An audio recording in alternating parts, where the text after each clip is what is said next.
Good morning বন্ধুরা। আজ 11 October শনিবার। আজকের সকালের বরাক তথা সমগ্র আসামের গুরুত্বপূর্ণ খবরগুলি হল: অরুণোদয় নিযুত ময়না প্রকল্প উদ্যমিতা প্রকল্প দিয়ে ভুল করেছি নাকি? মিঠা তেলের মূল্য কেবল গরিব মানুষরা বুঝতে পারেন। গৌরব গগৈয়ের মতো মানুষরা মিঠা তেলের মূল্য বুঝতে পারেন না। উদাত্ত ভাষায় এই মন্তব্য করলেন রাজ্যের মুখ্যমন্ত্রী ডক্টর হিমন্ত বিশ্ব শর্মা। মুখ্যমন্ত্রী বলেন, কংগ্রেসের টাকা আছে তাই চিন্তা নেই। গরিব মানুষদের টাকা নেই, তারা রেশন কার্ডে সাশ্রয় মূল্যের মিঠা তেল পেলে অনেক খুশি হবেন। মুখ্যমন্ত্রী বলেন, রেশন কার্ডে চাল ডাল অরুণোদয় প্রকল্পে 1250 টাকা বন্ধ করে দিলে গরিব দুঃখী মানুষরা অসহায় হয়ে পড়বেন। তাই এই সব প্রকল্পের বিরুদ্ধে উল্টোপাল্টা মন্তব্য না করতে বিরোধী দলের নেতাদের আহ্বান জানান মুখ্যমন্ত্রী। মুখ্যমন্ত্রী বলেন, মিঠা তেলের মূল্য কেবল গরিব মানুষরা বুঝতে পারেন। গৌরব গগৈয়ের মতো ব্যক্তিরা মিঠা তেলের মূল্য বুঝতে পারেন না। কংগ্রেস শাসিত কর্ণাটকে সরকারি অনুষ্ঠানে কুরআন পাঠে বিতর্ক। সামাজিক মাধ্যমে ভাইরাল হয়েছে একটি ভিডিও। ওই ভিডিওটিকে সামনে রেখে সিদ্ধারামাইয়া সরকারের বিরুদ্ধে বড় অভিযোগ আনল বিজেপি। গেরুয়া শিবিরের অভিযোগ, সরকারি অনুষ্ঠানে কুরআন পাঠ করা হয়েছে।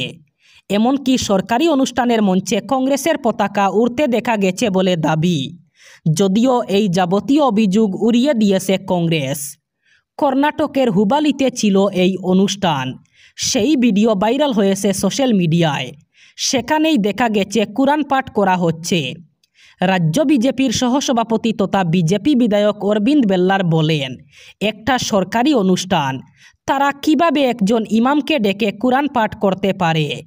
একটি সরকারি অনুষ্ঠানে কংগ্রেসের পতাকা ছিল। উপস্থিত কর্মকর্তারা দলীয় কর্মীদের মতো আচরণ করছিলেন। অরবিন্দ এক স্যান্ডেলে আরও বলেন, সরকারি আয়োজনের অপব্যবহার হয়েছে। এই বিষয়ে মুখ্য সচিবের কাছে তদন্তের দাবি জানিয়েছেন তিনি। নির্বাচন কমিশনের সূচি মেনেই বিহারে শুরু হলো প্রথম দফায় ভোটের মনোনয়ন পর্ব। গতকাল প্রথম দফার গেজেট বিজ্ঞপ্তি প্রকাশের পরেই শুরু হয় মনোনয়ন জমা নেওয়ার কাজ। আগামী 17 অক্টোবর পর্যন্ত প্রথম দফার ভোটের মনোনয়ন জমা দেওয়া যাবে। মনোনয়নের পাশাপাশি রাজনৈতিক তৎপরতা, আসন সমঝোতা ঘিরে বৈঠক, দলবদলের পালাও চলছে মগধ বুমে। প্রাক্তন বুট কুশলী তথা জনসুরজ পার্টি প্রতিষ্ঠাতা প্রধান প্রশান্ত কিশোর প্রথম দফায় 51টি আসনে প্রার্থীদের নাম ঘোষণা করেছিলেন। তারপরেই শুক্রবার তার দলের অন্দরে শুরু হয়েছে বিক্ষোভের পালা। পাটনায় দলীয় দপ্তরে বিদ্রোহ, নেতাকর্মীদের বিক্ষোভের জেরে অশান্তি হয়েছে। অন্যদিকে কৈমুর জেলার ববুয়ার বিদায়ী আরজেডি বিধায়ক ভারত বিন্দ বিজেপিতে যোগদানের কথা ঘোষণা করেছেন। নির্বাচন কমিশন গত 6 অক্টোবর নির্ঘণ্ট ঘোষণা করে জানিয়েছে, এবার বিহারের 233টি বিধানসভা আসনে 2 দফায় ভোট হবে। প্রথম দফার নির্বাচন হবে 6 নভেম্বর। ওই দফায় 121টি বিধানসভা কেন্দ্রে ভোট গ্রহণ হবে। 17 অক্টোবর পর্যন্ত মনোনয়ন জমার পর তা পরীক্ষা হবে 18 অক্টোবর। প্রথম দফার ভোটের প্রার্থীরা তার প্রত্যাহার করতে পারবেন 20 অক্টোবর পর্যন্ত। প্রথম দফার ভোট গ্রহণ হবে পাটনা, বারদাঙ্গা, মধেপুর, সরসহা, মুজফ্ফরপুর, গোপালগঞ্জ, সিওয়ান, সারন, বৈশালী, সমস্তিপুর, বেগুসরাই, লক্ষ্মীসরাই, মুঙ্গের, শেখপুরা, নালন্দা, বক্সার এবং ভোজপুর জেলায়। ডেট অফ জার্নি পাল্টানোর জন্য রেল যাত্রীদেরকে আলাদা ভাড়া গুনতে হবে না ঠিকই, কিন্তু নতুন ডেট অফ জার্নিতে কনফার্ম টিকিটের নিশ্চয়তা যাত্রীদের দেওয়া হবে না। সাধারণত এই প্রক্রিয়ায় পদ্ধতিতে কোনো বাড়তি করি খরচ করতে হবে না ঠিকই, তবে পরিবর্তিত যে তারিখে পাল্টানো হচ্ছে সেদিন যদি ডায়নামিক ফেরার কিংবা অন্য কোনো কারণে একই যাত্রাপথের ভাড়া বৃদ্ধি পায়, তাহলে অতিরিক্ত টাকা মেটাতে হবে যাত্রীদের। অর্থাৎ দূরপাল্লার সংরক্ষিত শ্রেণীতে নিশ্চিত আসন পেতে হয়রানির শিকার হতেই হবে সাধারণ রেলযাত্রীদের। বিশেষজ্ঞ মহলের আশঙ্কা, যার ফলে দালালের রমরমা আরও বেড়ে যাওয়ার সুযোগ থাকছে।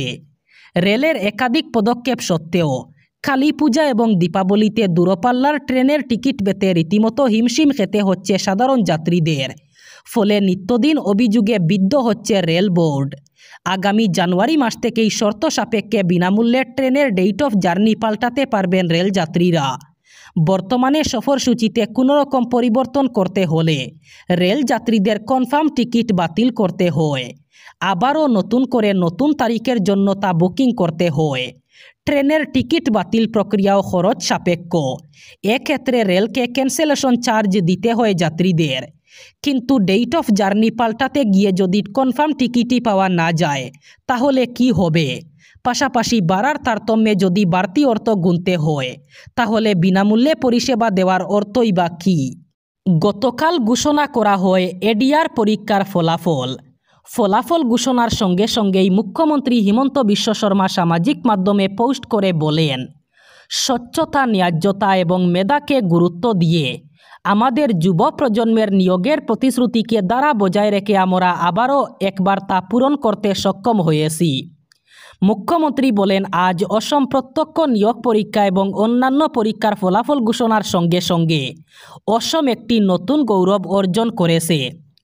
সরকারি নিয়োগ ব্যবস্থায় এখন স্বচ্ছতা, মেধা এবং যোগ্যতার এক নতুন মানদণ্ড গড়ে তুলেছে। মুখ্যমন্ত্রী বলেন, আমরা প্রতিশ্রুতি দিয়েছিলাম 1 লক্ষ নিয়োগ দেওয়ার, কিন্তু আজ আমরা তার থেকেও বেশি নিয়োগ দিয়ে একটি নতুন রেকর্ড গড়তে সক্ষম হয়েছি। এখন আমরা প্রায় 2 লক্ষ নিয়োগের পথে সঞ্জুরেই এগিয়ে যাচ্ছি। এটি আমাদের রাজ্যের যুবক যুবতীদের আমাদের দায়বদ্ধতার প্রকৃত উদাহরণ। মুখ্যমন্ত্রী আরও জানান, অসমে নতুন প্রজন্মের নিরাপদ ভবিষ্যতের জন্য সরকার সবসময় এমন ধরনের পদক্ষেপ গ্রহণ করবে যাতে তাদের কঠোর পরিশ্রম নতুন অসমের সফলতার সংজ্ঞা নির্ধারণ করতে সক্ষম হয়। দুর্গোৎসবের মহানবমীর সকালে উত্তর ত্রিপুরার কালিকাপুর স্থিত জেল থেকে 6 জন কুখ্যাত আসামি কর্তব্যরত কারারক্ষীদের উপর হামলা চালিয়ে পালিয়ে যেতে সক্ষম হয়। এতে জেলা প্রশাসনের বিরুদ্ধে নিন্দার জ্বর ওঠে। পরবর্তীতে পুলিশের পৃথক অভিযানে এখনও পর্যন্ত 3 পলাতক বন্দী ধরা পড়েছে। এবার ত্রিপুরা পুলিশের একটি দল শ্রীভূমি জেলায় পৌঁছে স্থানীয় পুলিশের সহায়তায় আরও এক পলাতককে আটক করল। তার নাম রহিম আলী, বাড়ি উত্তর ত্রিপুরার চুরাইবাড়িতে। এর আগে ঘটনার দিন সন্ধ্যায় পলায়নরত অবস্থায় চন্দ্রপুরে ধরা পড়ে জেল ফেরার অপরাধী আব্দুল ফাত্তা। তার বাড়ি শ্রীভূমি জেলার নীলামবাজারে। ঘটনার পরদিন দুপুর 2টা নাগাদ পলাতক তথা বাংলাদেশ ফেনীর বাসিন্দা অপরাধী নারায়ণ দত্ত ত্রিপুরা সীমান্তের মালাকার বস্তি দিয়ে সেই দেশে পাড়ি দেওয়ার চেষ্টা করলে তাকে স্থানীয় জনগণ সহ কর্তব্যরত বিএসএফ আটক করে পুলিশের হাতে সমঝে দেন। উল্লেখ্য, মহানবমীর সকালে উত্তর ত্রিপুরা জেলার কালিকাপুর জেলের পলাতক আসামিদের প্রাণঘাতী হামলায় কর্তব্যরত জেলকর্মী গেদু মিয়া গুরুতর আহত হয়ে বর্তমানে ধর্মনগর জেলা হাসপাতালে চিকিৎসাধীন। বর্তমানে পলাতক আসামিদের মধ্যে রয়েছেন কুখ্যাত ডাকাত নাজিমুদ্দিন, সুনীল দেববর্মা এবং রোজান আলী। বাকি 3 পলাতককে ধরতে সবদিকে পুলিশি জাল বেছানোর খবর পাওয়া গেছে। তারা শীঘ্রই ধরা পড়বে বলে আশা ব্যক্ত করেছেন ধর্মনগরের এসডিপিও জয়ন্ত কর্মকার। মাদকের বিরুদ্ধে হাইলাকান্দি জেলা পুলিশের অভিযান অব্যাহত রয়েছে। এবার জেলা পুলিশের বিশেষ অভিযানে নিশ্চন্তপুর এলাকার একটি স্কুটি থেকে 14 গ্রাম হেরোইন উদ্ধার করা হলো। পুলিশ সূত্রে জানা গেছে, বাউয়ারঘাট এলাকা থেকে একটি স্কুটি করে 2 যুবক লালা এলাকার উদ্দেশ্যে হেরোইন বিক্রির জন্য যাচ্ছিল। গোপন সূত্রে খবর পেয়ে নিশ্চিন্তপুর গ্রামে জাতীয় সড়কের উপর চেকিং শুরু করে পুলিশ। তল্লাশির সময় ওই স্কুটি থেকে উদ্ধার হয় 14 গ্রাম হেরোইন। স্কুটিটিও বাজেয়াপ্ত করেছে পুলিশ। অভিযানে 2 যুবককে আটক করা হয়েছে। আটক যুবকদের নাম শামসুল বরবুইয়া এবং সেলিমউদ্দিন চৌধুরী। বর্তমানে তাদের হাইলাকান্দি সদর থানায় নিয়ে জিজ্ঞাসাবাদ করা হচ্ছে।